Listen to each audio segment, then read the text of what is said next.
Marsey and Whipper with Kate Ritchie podcast. Well, it is. It's an iconic Australian song, How to Make Gravy, Paul Kelly.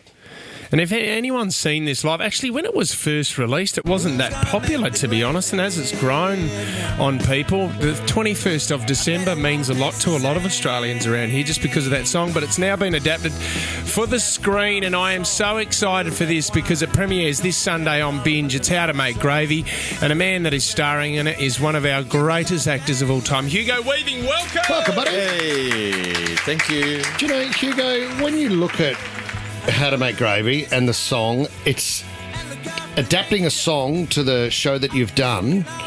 What's fantastic is it's really celebrating the true storytelling that Paul Kelly was able to put into his songs, because you can feel the life in the songs. Yeah, the song's beautiful, isn't it? And It's very moving. It is moving, and the film is a very moving film.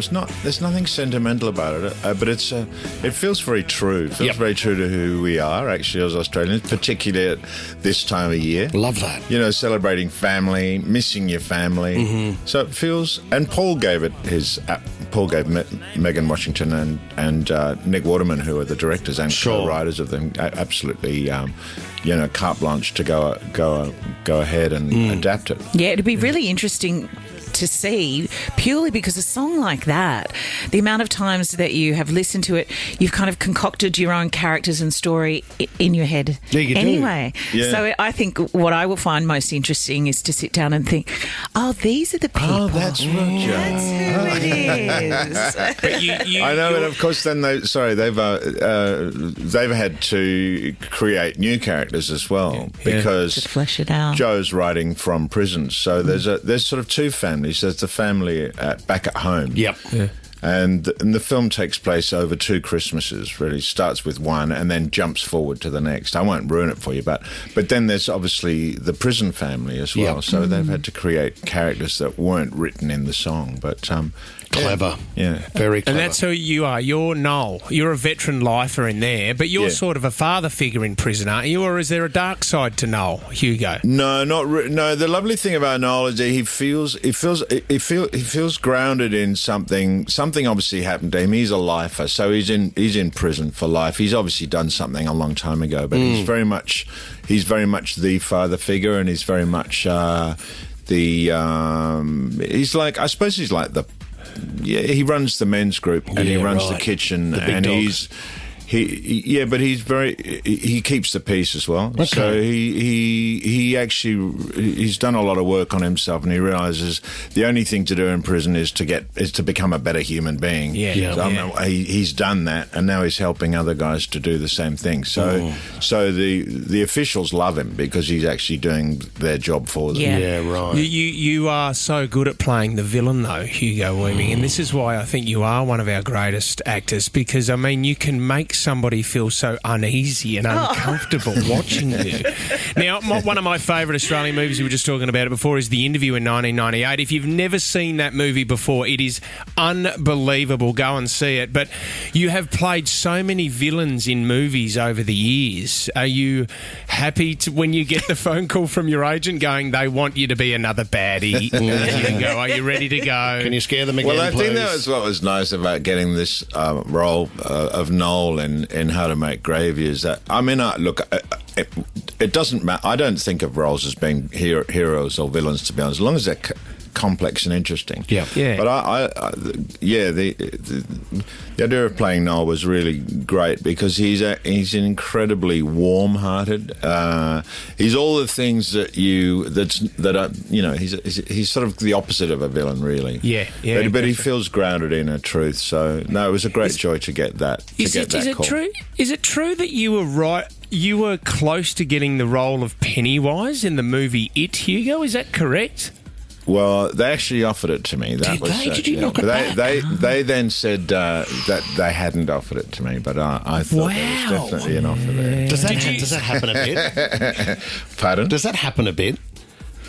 Oh, a little bit, but I mean, I did say no to that because exactly goes back to your question. That I didn't want to play another kind of extreme grotesque villain, really. Wasn't good for the reputation. Clean up the image a bit. And, do you know what I love about you, Hugo, is that you've had such an incredible career, and you're a Hollywood star, but you seem to, and like with this new film, is that you come back to continue to tell great Australian stories, and I mean, on behalf of the country, like, we thank you for that, you know, because often we lose people to tell other stories. I live here, and I don't. Yeah, no, I've never lived in the States, so. I certainly don't consider myself a Hollywood actor at all. I hate the place. I've hardly worked there. And in fact, if you think Matrix was shot in Sydney, and Lord of the Rings is New Zealand, not too far away. But I do Priscilla work in the States, and Priscilla was shot here, and so I've always lived here and been lucky to work overseas. But I don't feel as if I come back to work here. There's absolutely. Yeah. It's what you do. Yeah. Do you have a favourite character, Hugo, that you've played over the years? Is it from Priscilla? Is it from Lord of the Rings? Is there a favourite character that you've played? Yeah, I think Priscilla was special. The guy called Lionel, who was in a film called Little Fish, I loved him. Oh, yeah, I love that film. And Noel in Gravy, he's pretty special too. I love that. So, Any other films you've turned down, Hugo? Like roles where you've thought... Yeah, there was a role in The Crown which I turned down, and I thought, I don't know, I want to do a series about the British royal family, and obviously that became... Well, Elizabeth well. They offered me the role of the Queen. No, it was a weird one. I thought I would have been too intimidating. I couldn't see the fit. I'm really trying to work this out, and I know you don't want to give too much away on How to Make Gravy, but we just know it from the song. But it looks quite emotional, and it looks quite heartbreaking towards the end. Will we cry during this movie, Hugo? Well, I've seen it twice, and I cried both times. I tell you why, because Paul's music is in there, obviously, and Paul himself makes an appearance, which is great. Great. And but Megan Washington, who co-wrote the film, the script with her partner Nick Waterman, and who directed it. Megan's also wonderful singer-songwriter. Of course. She's written the most beautiful music.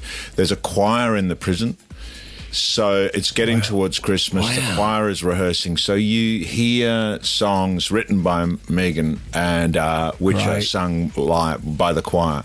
And being on set, I was in tears just being on set. While we were filming, in the moment, I didn't have to do anything. So, the music is really very beautiful, and it is about family, and it is about missing your family. Joe's missing his family. Joe's realising he's stuffed up and he's in prison. He doesn't want to be there. And what's important in life are the people you love, and when you're not with them, then it's about taking responsibility as a man and stop.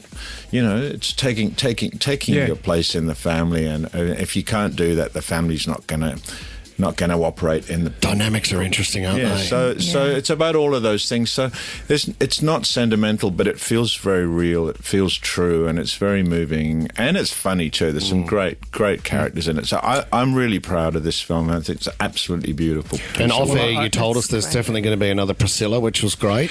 You're here to announce that today. You can announce that. What about a Matrix? Have you heard anything about a Matrix, Hugo? I didn't do the fourth one last year, and then I think there's something happening, but no, I won't be involved. What about Happy You won't Feet? be involved. I don't think so. Come on. You're a very good penguin. Just before you go, you were just talking about how important the Australian film industry to you, and we need to put more money. The government needs to get involved because it's amazing. I would love to know, what's Hugo Weaving's greatest Australian movie of all time? What's your favourite movie of all time? Maybe 10 Canoes. Yep. Yes. 10 Canoes. I don't know 10 Canoes. Rolf de Heer. Rolf de Heer. Right. Yeah. Unbelievable. But yeah. It's hard to pick one that you're not in, isn't it? Hugo, you are a treasure to this country, and we loved having you in. How to Make Gravy premieres this Sunday on Binge. Thank you so much for your time, sir. Thank you so much, guys. Thank you. Can't wait. Thanks, Hugo. Fits in Whipper with Kate Ritchie is a Nova podcast. For more great shows like this, download the Nova Player via the App Store or Google Play. The Nova Player.